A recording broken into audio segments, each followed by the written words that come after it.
Using every day to accomplishing at least one of the tasks assigned with our life goals, however small it might be, must become something we commit to and act on. Hi there, I'm Adrian Atkins and welcome to Jamaica Magazine. On today's show, easy steps to filing returns with the company's Office of Jamaica, plus mitigating drought by harvesting rainwater. And later, communities benefiting from Petrojam's health fair. Stick around. Jamaica Magazine unfolds right now.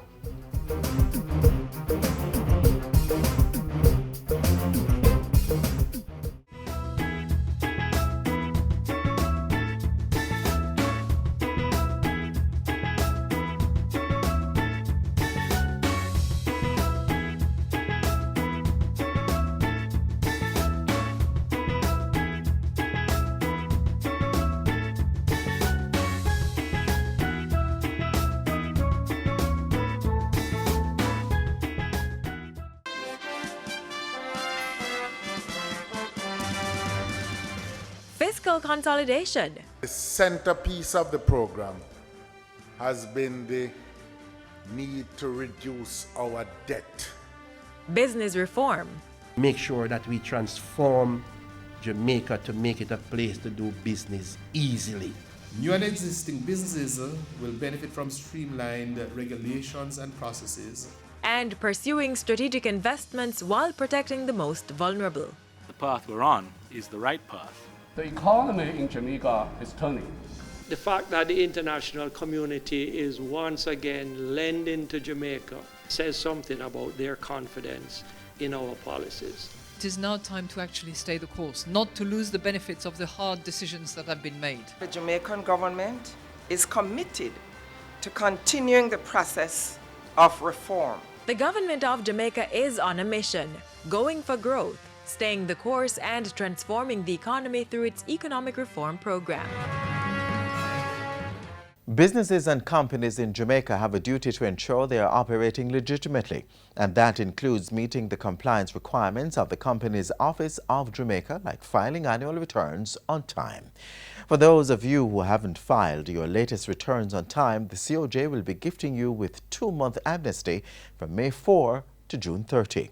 During that time, companies will pay reduced fees of filing outstanding returns and taking care of some other commitments that are overdue. Get on the COJ's website for the details, but not till you've seen this next feature, giving you the 1, 2, 3 easy steps to filing returns.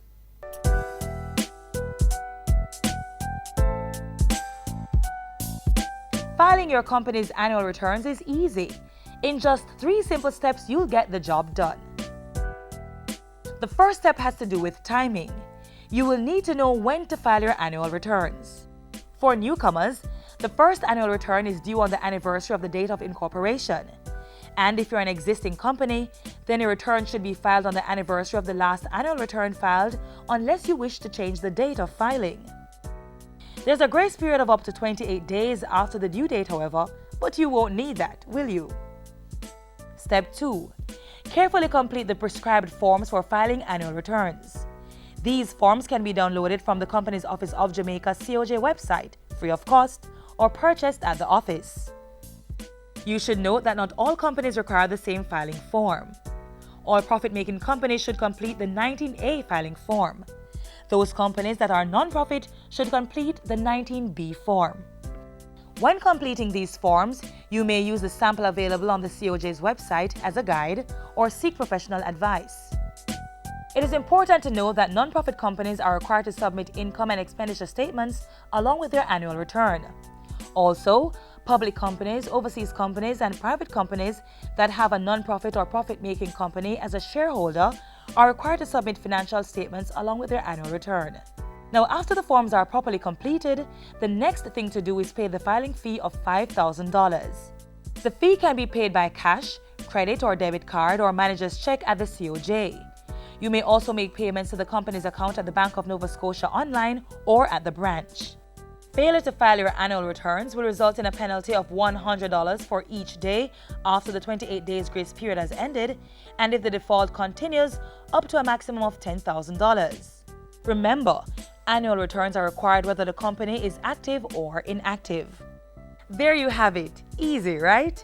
Ensure the COJ has updated information about your company and file your annual returns on time. Feel free to visit the company's office of Jamaica at 1 Grenada Way, Kingston 5, or call 908-4419 for more information.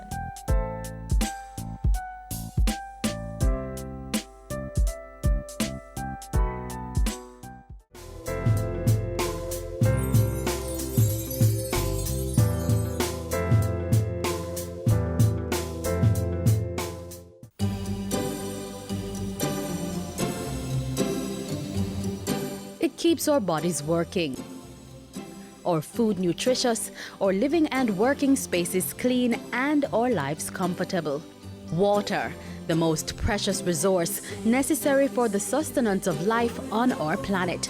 Don't waste it. Let's conserve on this critical commodity. In the house, invest in storage containers and buckets. Take quick showers instead of long baths, and invest in water-efficient shower heads, toilets, and faucets. You may also want to consider one-pot meals and cooking methods that don't require much water. You could also wash fruits and vegetables in a bowl and reuse the water on your plants or grass. When cleaning dishes, fill both sinks and use one for washing and the other for rinsing. The leftover water can be used to wash off the concrete or asphalt in your yard. If you must wash your car at home, aim for once a fortnight and use a bucket to do the washing instead of running the hose. Don't delay. Start your water conservation practices today.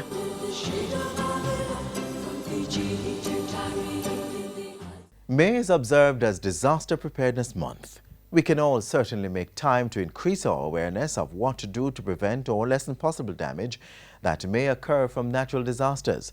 For instance, farmers and even householders can mitigate drought impacts by harvesting and storing rainwater for later use. Take a look.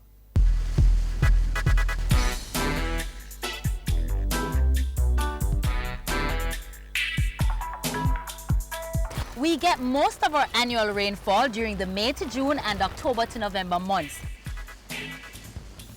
Periods when water is in abundance. But at other times, agriculture faces seasonal but extensive drought. It's terrible when you have drought, man. It's terrible. Farmers like Mr. Campbell, who know the horror of drought, reach for solutions.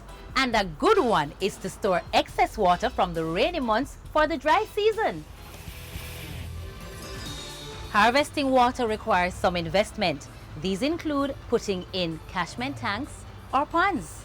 Right here we have a typical pond that is used to harness rainwater. It is dug using a backhoe or other machinery, and it is then lined with this plastic material that is called a pond liner, which then keeps the water in place and it holds it there until you're ready to use it for your irrigation purposes or whatever other purpose you may need.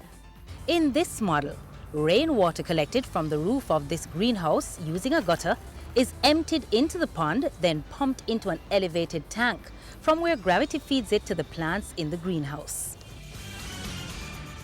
Water harvesting for this South Manchester farmer is quite different. It's like how I construct a little bobby here now. That catch me water go down in the tank. When the dry time, we have a lot of problem with the water system. So we have to construct the tank that you have the water we can serve it. That when the drought time come, you have the water. When the rainy season come, you full back up, you catch water.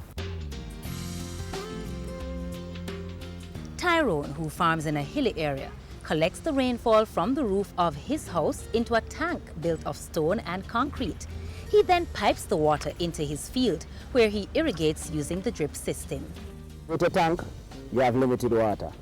So the drip system doesn't use the water all that hard. It doesn't distribute the water to the plant at a heavy rate. So using the drip, in our area is one of the best method because it uses less water, but it's very effective.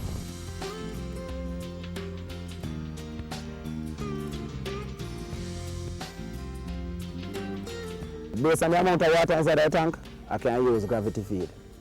But whenever it goes down lower, I use a pump system. But I have various means that I use. I can use the air tank, that you also use gravity from that as well. So I use both systems depending on the depth or the height of the water.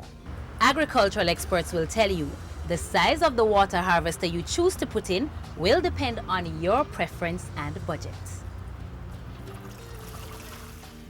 In the end, you'd surely be saving on the cost of water and meet the important objective of improved production by reducing the impact of drought.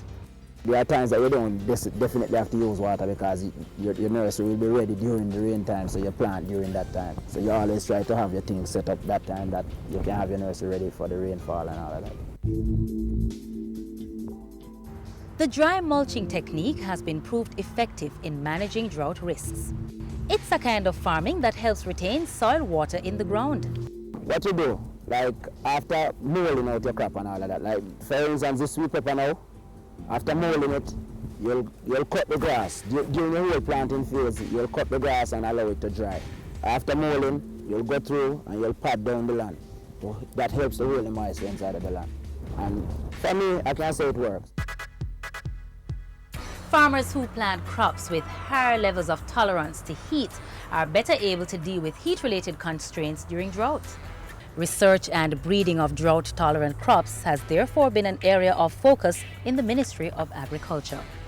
Farmers being provided with drought-tolerant crops are able to build a resilient system that gives enhanced crop yields under high temperatures.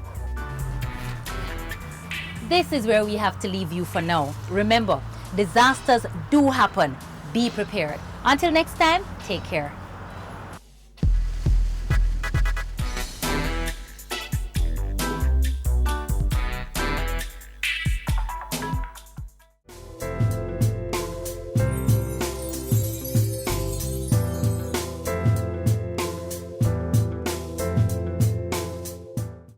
Parents, make sure the children get immunized. Hear this! Immunization, it is a must. This is not a joke thing, this you can trust. It is required by law for entry to nursery, to daycare and to schools. Listen up, it is necessary to prevent diseases such as the measles, the poliomyelitis, the lockjaw and the whooping cough. Immunize your kids, keep them healthy, keep them strong. Prevent deadly diseases such as mumps, rubella and diphtheria. Immunize your child today. Immunization, a key to good health.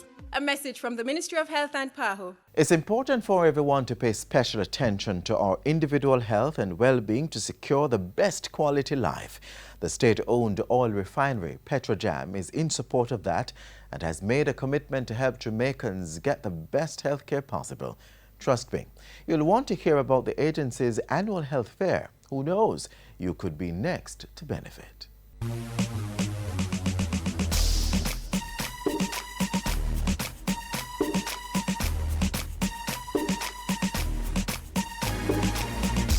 Not even the rain could put a damper on the 9th staging of Petrojam's annual health fair.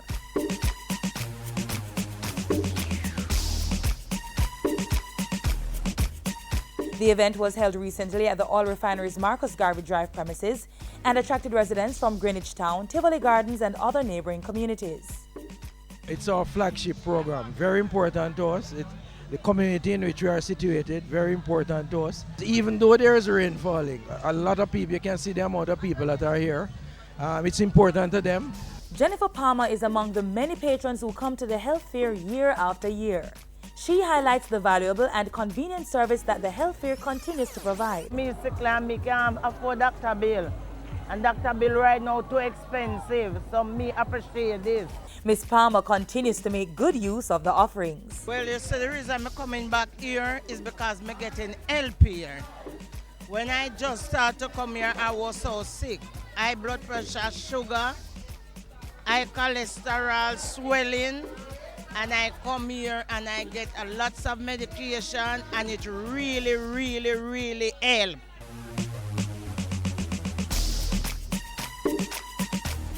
As in previous years, the The health fair provided patrons with a range of health and social services and information.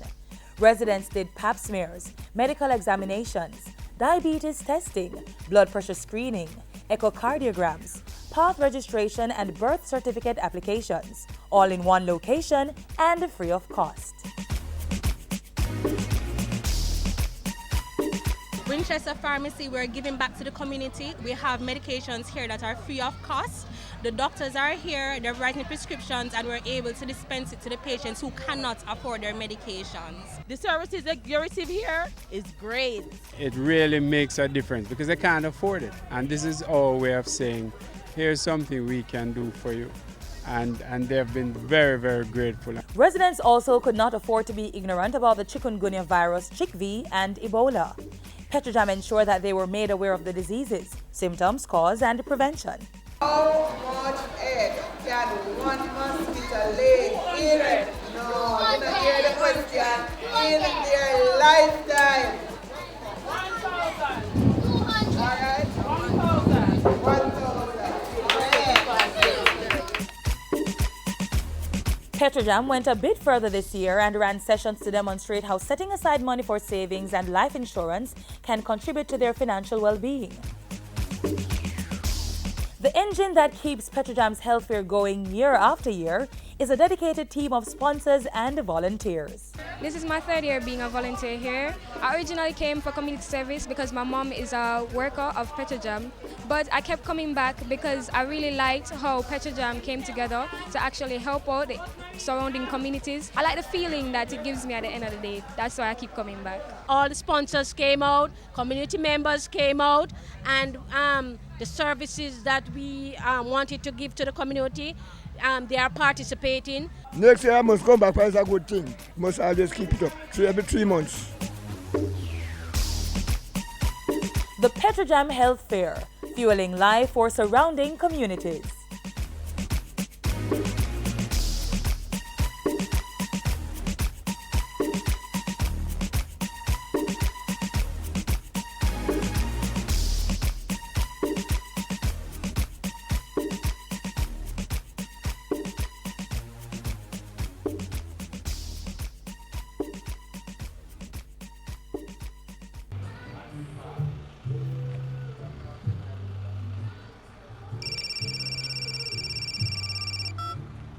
Hello? What is that? Me a come, hold on, me a come.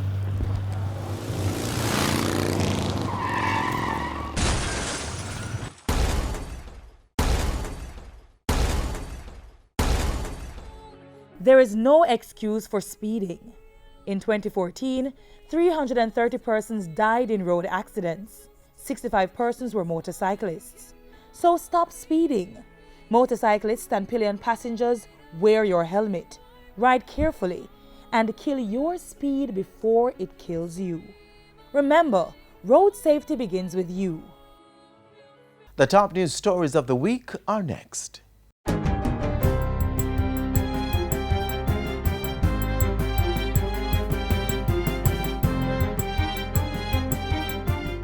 Hi there, I'm Simone Wolf with your JIS News of the Week. The long-awaited DNA bill was tabled in the House of Representatives on Wednesday, among other things paving the way for the compulsory taking of DNA samples from criminal suspects. This legislation will provide for the keeping, maintaining and operating of a consolidated forensic DNA data bank to be known as the National DNA Register for the purposes of forensic investigation and human identification. The National Security Minister tabled the Deoxyribonucleic Acid DNA Evidence Act 2015 while making his contribution to the sectoral debate. He also tabled the new policy for dealing with persons in the detention system. The administration policy for persons deprived of their liberty reflects a recommendation from one of the 3 working groups set up under the Cabinet Subcommittee that was established in 2014 to review the detention system. Once implemented, this policy will move us into the 21st century in terms of the treatment of persons deprived of their liberty. The Security Minister also announced that the Major Organized Crime and Anti-Corruption Agency, MOCA, would soon become a statutory body independent of the Jamaica Constabulary Force. MOCA currently operates as a joint staff agency with members from the JCF and JDF, as well as civilians. Cabinet has issued drafting instructions for legislation to establish MOCA as a statutory body independent of the JCF and JDF. Government will be spending nearly $13 billion to deliver serviced lots and completed units for low and middle income earners starting this fiscal year. Mr. Speaker, we have identified lands across the island which, when developed, can produce some 5,960 lots, of which 3,010 are earmarked to be designed and developed in the first phase of the program. While making his sectoral presentation in Parliament on Tuesday, Housing Minister Dr. Maurice Guy also announced that the Housing Agency of Jamaica would start delivery of approximately 900 housing solutions within the next 12 months. Projects include Reed's Pen in St. Catherine, Penwood Road in St. Andrew, and Vernon Drive in St. James, all of which have reached significant design stage. $1.5 billion will be spent on construction activities under the Major Infrastructure Development Program (MIDP) during the 2015-2016 fiscal year. 6 road contracts have been sent for letting, while 2 others, Chovy via Claremont to Highgate and St. Mary, and Mandeville to Spurtree via Swabies Hope, will be carried out by check in this fiscal year. Repairs to 6 bridges will take place. While making his contribution to the sectoral debate this week, Minister Robert Pickersgill announced that his ministry had received $2 billion from the Climate Investment Fund through the Inter-American Development Bank to mainstream climate change action across the government. The funds are to help climate-proof each sector. The program will strengthen institutional capacity as well as finance climate change adaptation in the agricultural sector and in the wider community. The Agriculture Ministry will be spending over $100 million this fiscal year on a certification program for all agro-parks. We are looking at Global Gap certification for several of our agro-parks and pursuing fair trade for farmers in select production zones. For 2015-2016, some $120 million has been allocated to this effort. It will involve the assessment of farms, training of RADA extension officers and farmers, and the installation of infrastructure such as sanitation and storage facilities. More young people will soon receive work experience in private sector companies under the National Youth Services Summer Job Program. The NYS and Private Sector Organization of Jamaica, the PSOJ, recently signed a memorandum of understanding to make this happen. This is going to be invaluable to our young people, and it really is going to be a game changer in the way that young people understand the world of work, what it takes to really get a job and how to keep a job. And finally, on Thursday, Prime Minister Portia Simpson-Miller launched the 3rd UN Global Road Safety Week 2015. She used the occasion to urge Jamaicans to partner with government to ensure that road users, particularly children and persons with disabilities, were safe. The Prime Minister said government was pursuing several strategies to reduce road crashes and fatalities. In addition to communication and the awareness campaigns, we will also be making changes to the Road Traffic Act. Discussions are also taking place for improvements in technology to include the use of electronic surveillance systems to curb speeding and the running of red lights. And those were some of the stories making news this week. I'm Simone Wolf. So we now go to jail again. Oh no, and we never gonna feel again. The possession of small quantities of ganja is still against the law. But as of April 15, 2015, it is decriminalized. Possession of 2 ounces or 0.057 kilograms or less will become a non-arrestable, ticketable infraction. That means you can't be held by the police or end up with a criminal record, but you will be given a $500 ticket. The police may also recommend counseling for minors or adults they believe to be hooked on the drug. The ticket must be paid at any tax office within 30 days. If you miss the deadline, the Petty Session Court can order community service or a fine of $2,000. But be clear, possession of more than 2 ounces of ganja is still a criminal offense that comes with a fine or a prison sentence. There are exceptions, however. The rules against possession of ganja do not apply to Rastafarians who use it as a religious sacrament and persons with a prescription for medical or therapeutic purposes. Ganja can also be used in scientific research. Be in the know. Get the facts on the Dangerous Drugs Amendment Act. Ignorance of the law is no excuse. So we now go to jail again. Oh no. And we never gonna feel again.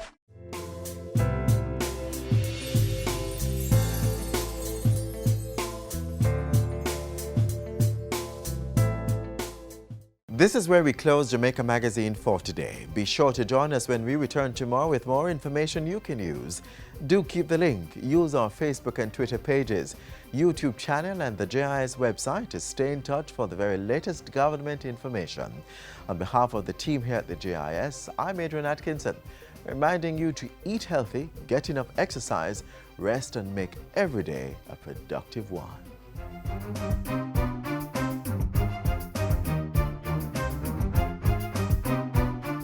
This has been a production of the Jamaica Information Service, the voice of Jamaica.